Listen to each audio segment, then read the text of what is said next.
લોકસભા 2024ની ચૂંટણી નજીક છે ત્યારે એક પછી એક રાજકીય પક્ષો ઉમેદવારોની યાદી જાહેર કરી રહ્યા છે.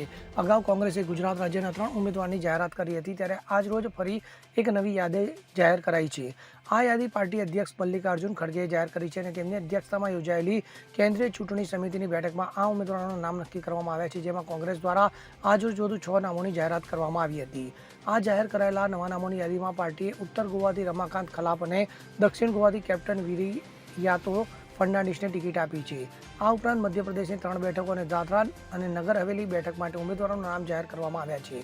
કોંગ્રેસે મધ્યપ્રદેશના મુરેનાથી સત્યપાલ સિંહ સિકરવાર, ગ્વાલિયરથી પ્રવીણા પાઠક, ખંડવાથી નરેન્દ્ર પટેલને ટિકિટ આપી છે, તો પાર્ટીએ દાદરા અને નગર હવેલીથી અજીત રામજીભાઈ મહાલાને મેદાને ઉતાર્યા છે, જ્યારે આ વખતે ગોવાથી કોંગ્રેસના વર્તમાન સાંસદ ફ્રાન્સિસ્કો સરદિનહાનીને ટિકિટ આપવામાં આવી છે.